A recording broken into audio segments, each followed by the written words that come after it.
Morgon. Det är fredag nu. Invägningen är ikväll klockan 5. Klockan är nu lite över 8. Ska få till Jennys syster Nelly för att svettas lite i bastun.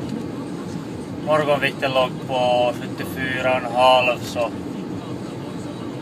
en aning till innan vi är i matchvikt, men här ska det nog gå bra.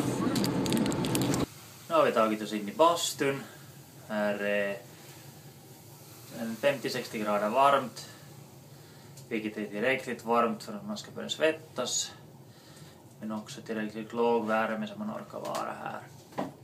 Här ska vi nu vara då nästa 2 timmar ungefär och kör med intervaller att halvtimme i bastun och 5 minuters paus och så tillbaka in i bastun. Ja, klockan är nu lite över 10. Har bastat klart. Vikten ligger på ungefär 72,78.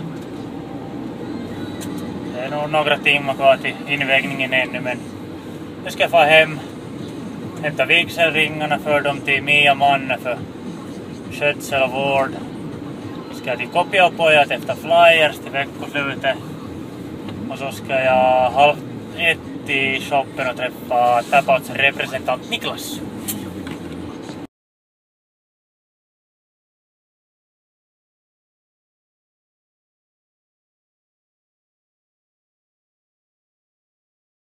Invägningen är över. Klockan är 5:30. 6-tiden så är det mediainvägning ännu, men nu tankar man så mycket man bara hinner för att få tillbaka förlorad vätska. Jag kör med kvarg och blåbär och så har lite fruktgrejer här. Men fortsätter med tankningen hela kvällen.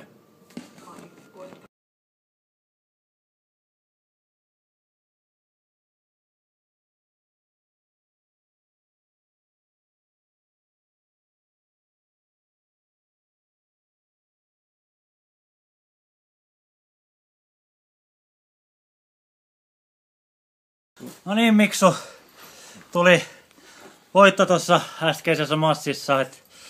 Kerro, miten sun mielestä matsi eteni ja mitkä fiilikset? No matsi eteni niin kuin pitikin, että kovassa prässissä, mutta sitten nuo keuhkoputket alkoi vähän kuumotteleen tuossa, no, että en tiedä ehkä kipeäksi tulossa, että odotin, että se vastustaja hiipuisi siitä, niin, mutta pelottavasti se vaan jatkoi tahtia siinä, niin alkoi vähän epäilyttää, että kummahan tankki tässä nyt loppuu aikaisemmin kesken. Ja kyllä siellä aika monta lopetusyritystä yritettiin kalastella, mutta aina se vaan kiamurteli jotenkin karkuun, mutta lopputulos on ratkaisee ja näin on oikein hyvä.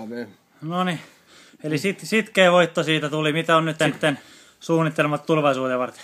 No huomenna varmaan aika monta kuppia teetä ja vähän lomaa ja sitten vaan sitä samaa, mitä sunkaan tehty, eli kovaa sparria ja reeniä ja lisää voittoja. Mitäs itselläs kattelin, että Salmen kanssa kova 10 minuuttia ja Salmen tankki näytti loputtomalta, että siellä Salmi lähti sun triangelista karkuun, mistä mä en ole ikinä vaikka karannut.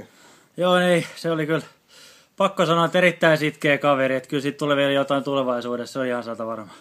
Joo, ja Jäpä vielä ristiin naulitsi sen siihen kertaalle ja se lähti vielä sieltäkin karkuun jossain 8 minuutin kohdalla, jolloin nyt tankki ainakin pitäisi olla ihan tyhjää.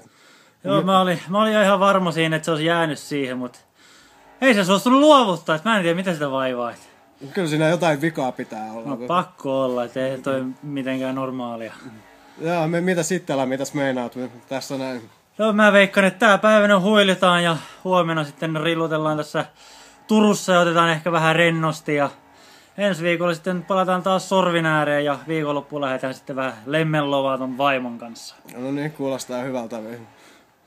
Joo, mutta hei mitä, kiitetään tästä ja palataan seuraava kerran. Yes, no niin, kiitos.